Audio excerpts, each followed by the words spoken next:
Voici aujourd'hui, samedi 13 août 2022, réunis donc au siège du PDS de Bambilor, que le président Mamadou Demba Dankokha a bien voulu ouvrir à notre honneur, et nous le remercions au passage, pour effectivement lire un communiqué écrit à l'endroit, à l'attention des populations de la commune de Bambilor. Le communiqué que je m'en vais vous lire est écrit par la conférence des leaders de l'intercoalition Yewwi Wallu Askan Wi.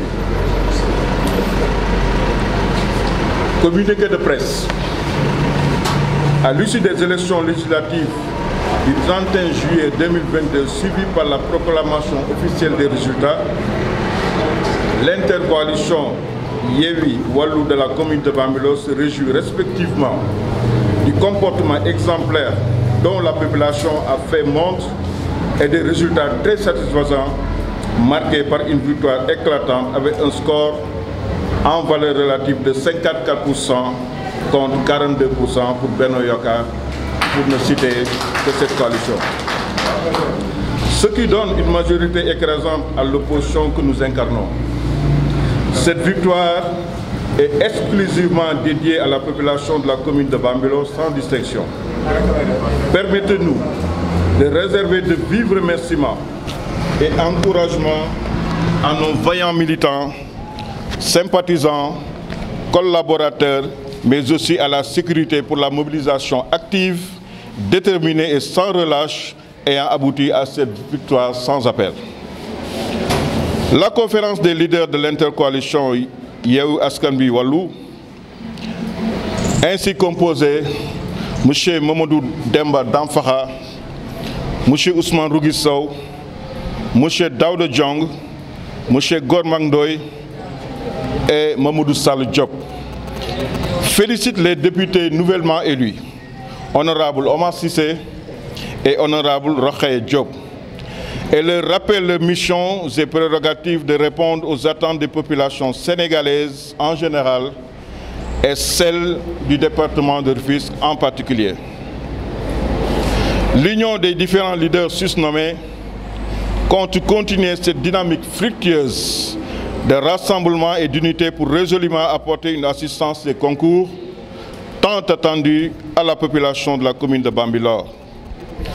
Comme vous l'aurez constaté, M. Daouda Diong et M. Babacar Diop, que nous saluons au passage, sont aujourd'hui absents pour des raisons professionnelles, ce qui prouve encore une fois, si besoin en était, que les leaders de cette intercoalition ne font pas de la politique une activité principale ou un moyen de survie ou d'enrichissement. À ce stade de mon propos, la conférence des leaders remercie également les autorités déconcentrées, notamment M. le préfet du département, M. le sous-préfet de l'arrondissement, ainsi que les services départementaux, de même que la gendarmerie pour le bon déroulement du scrutin. Les chefs du village, de quartier, ainsi que les autorités religieuses et coutumières, M. Moustapha Seck, coordinateur du passé pour son engagement, bref, toute la population, sans oublier la diaspora, ici représentée par M. Cheikh Niass. Pour terminer, la conférence des leaders vous informe que dans les prochains jours, une tournée de remerciements des députés nouvellement élus s'effectuera dans toutes les localités de la commune et cette occasion sera saisie pour remettre à ces derniers un mémorandum stipulant l'essentiel des préoccupations de la commune de Bambilor. Je vous remercie de votre aimable attention. La répétition est pédagogique, mais président Modou Sall Diop wax na lépp, donc man dama si ñambaas rek ndaxte pratiquement tout a été dit. Donc di wax ne tey lu ñu fi daje tey mooy la conférence des leaders, les responsables, les militants, les sympathisants, que nous sommes tous une équipe ñoo fas yéene toog fii pour sargal askan bi d'abord. ndaxte tey lu ñu mënta doon askan bi moo ñu ñor te askan bi moo ñu ko jot kon boog élection yi ñu jógee muy élection yu 31 juillet yi dañ ñu gis ne am nañ si ndam bu am solo ndam boo xam ne tey ñun ñoo si am contentement waaye nag dañoo war a delloo njëkkal population bi ndax ñoo tax ñu am ndam bi nag foog ñu wax ñaata la si pourcentage dañ ne ñun ñi opposition bi am nañ 54%.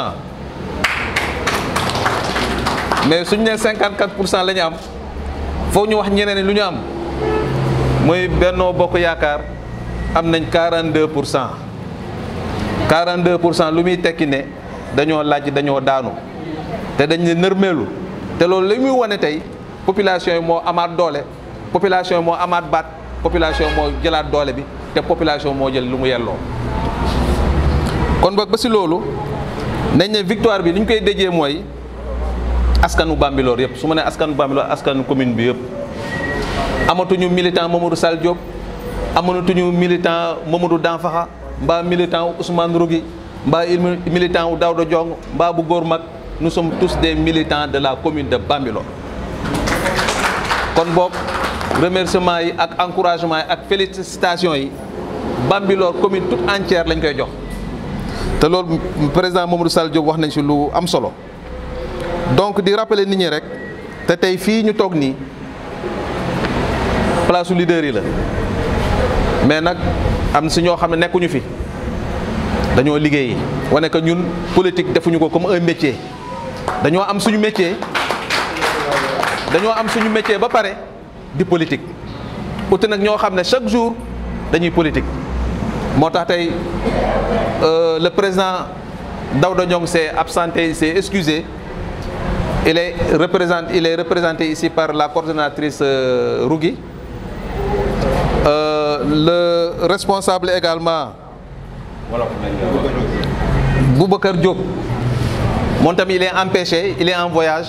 Day wane que rek vraiment nit ñi am na yeneen yitte yoo xam ne ñoo leen gën a ñor muy dem uti ji pour seen askan comme ñu ngi leen di jaajëfal bu baax di remercier.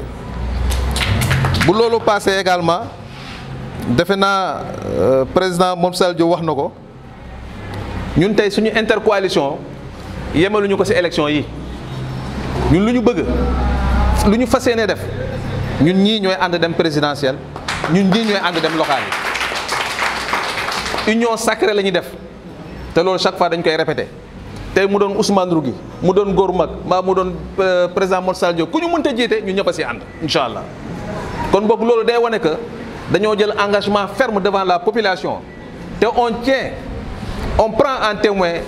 la population de toute la commune de Bambilor pour ne ko à partir d'aujourd'hui l'union sacrée des leaders de Bambilor moo fi nekk te incha allah moom la ñuy wéyale ba tey. kon boog pour daaneel rek ndax wax bi pratiquement wax nañ lépp di remercier suñu honorable député yoo xam ne ñoom lañ leen ñun ñoo leen fal. commune bi yëpp ñoo ci ànd fal leen département bi yëpp ànd fal leen muy kan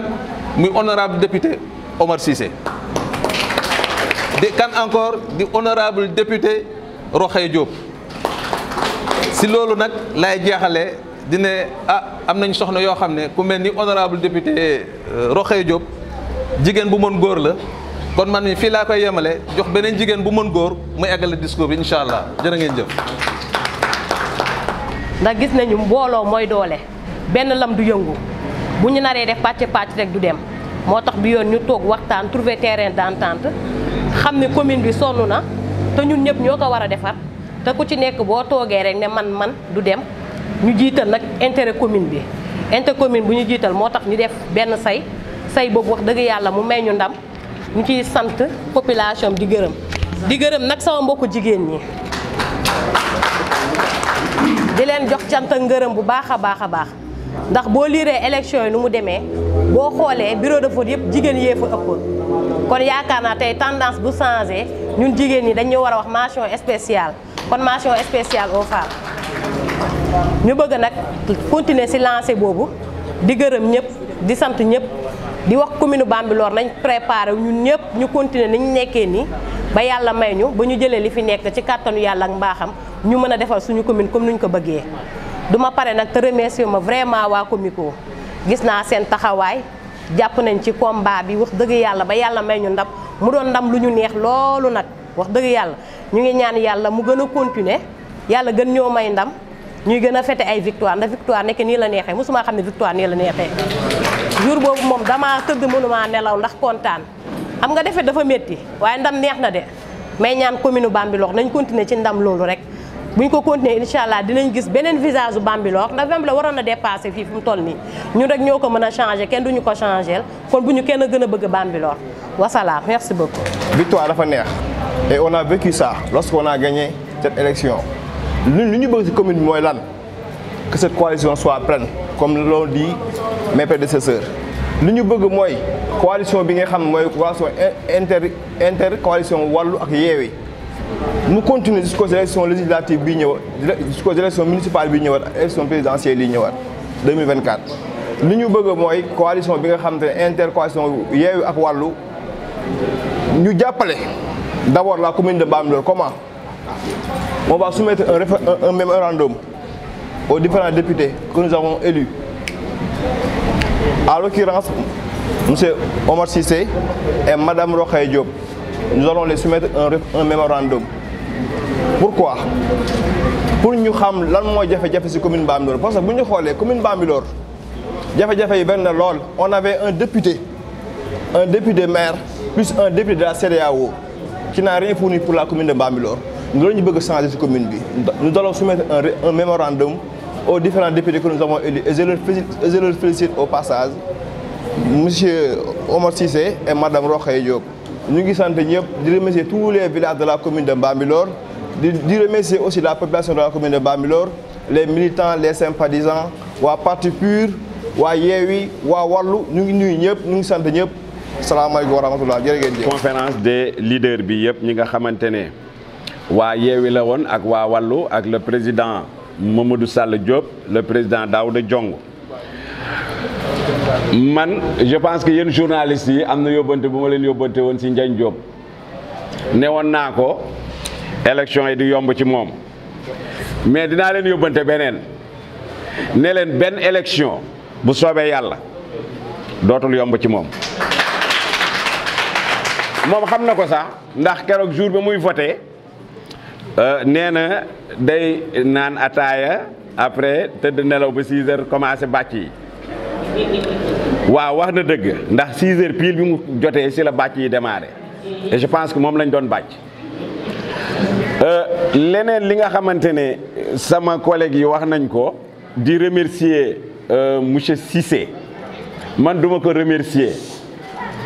dama koy encourager xam ngeen lu tax dañu fi amoon benn député boo xamante ne mu ngi fii amul dara je pèse bien mes mots amul dara loo xamante ne représenté nañu ko fële ca assemblée nationale. yàlla dafa dogal nag ñoom ñaar ñoom la yàlla jël moom Rokhaya Diop. dama ne ñun fii ci suñu commune bu Bambilor suñu intercoalition bii ñu am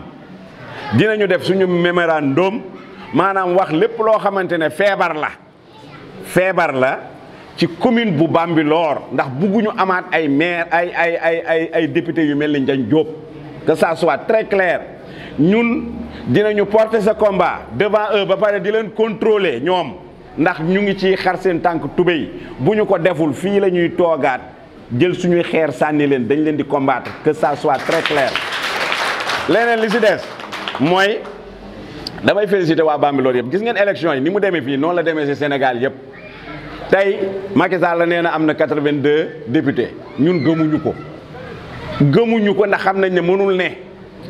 def na ko nag xëy na jaay doole la mais ñun dañu ne garaawul dinañ ci tenir acte.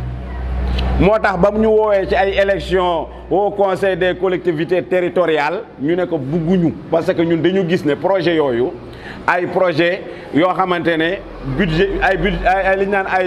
ay projet budgétivore la tout simplement maanaam ay budget yoo xamante ne pour lekk xaalis ak conseil économique et social bi nga xamante ne Idrissa Seck ko jiite dama ne ñun dañoo bëgg changement moo ñu tax a jóg ñun victoire bii ñu am dëgg la loo gis dina am ay jiit waaye du ñun Sénégal moo bëgg changement Sénégal moo bëggutul ay député yoo xamante ne dañuy toog ci élection si kii bee di nelaw alhamdulilah nag ndax xam naa ne am na député yoo xamante ne chaque jour ñoom bu ñu gañee daawuñu dem élection daawuñu dem assemblée donc ça veut dire que seen liggéey daawuñu ko def mais cette fois-ci député bu tardé kenn dootul tardé parce que leer na ma ne Macky Sall du nee na déclaré na 82 députés la am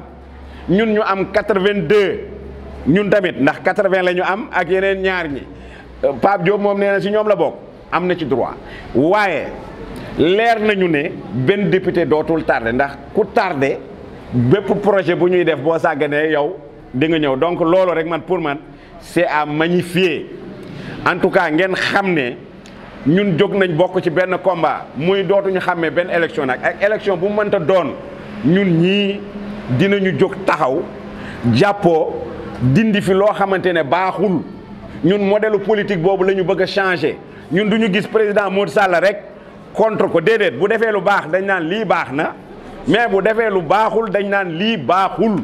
ñun loolu moo tax ñu jóg dugg ci politique comme ni ñu ko waxee ñun amuñu maanaam duñu ay suñu carte d'identité nationale politicien nekku ci déedéet dañu am liggéey comme yéen ñii mais dañoo bokk ci dëkk bi juddoo ci dëkk bi bokk ci gox bi bëgg gox bi di changer loolu pour mu am il faut que ñu continuer ci lancer bii nga xamante ne ci moom la ñu nekk du ma tëj nag te remercier wu ma leen yéen journalistes yi xam ngeen lu tax ñun dëgg la dañuy wax sur le plan national mais balaa ñoo wax national dañuy wax local ba pare élection yi bu leeree yéen a tax ñi fi doon sàcc jour ba ñu sàccee ba ñu commencé di voter 2 fois je pense que tey foo dugg ci Afrique àdduna bi sax dañ koy xam ndax yéen ñii yéen a tax yéen a relayer information bi yéen a wax ba yeneen sàcc yi programmé woon sàcc sax finalement dañoo ruux dañoo daw donc ñoo ngi leen di sant di leen gërëm Sénégal amel na leen njukkal yéen ñi nga xamante ne gagné nañ leen dañuy foog ne yéen ci opposition bi ngeen bokk c'est normal c'est très normal parce que ñoom dañoo ñàkk looloo tax ñu wax lii ñuy wax mais bu ñu tëddee seen kër dinañ xam ne yéen ñii yéenay seeni bët yéenay seeni nopp Ndiagne Diop Thiaw yooyu mu doon déglu ko Tëngéej déggu ko Walfadjri Bambilor gii la ko doon toog di ko déggu ci seeni presse donc ñun dañu leen di remercier ba ñu ñàkkee ñun dañ leen di remercier bu ñu gañee tamit dañu leen di remercier kon ñoo ngi ñaan yàlla li rêve bi nga xamante ne ñun ñu ngi koy rêvé moo ñu am ngandab maison de presse fii ci commune bu Bambilor bu ko defee lépp lu ñuy bëgg ñu leen di woo rapidement vraiment maa ngi sant ñëpp di gërëm ñëpp macha allah merci.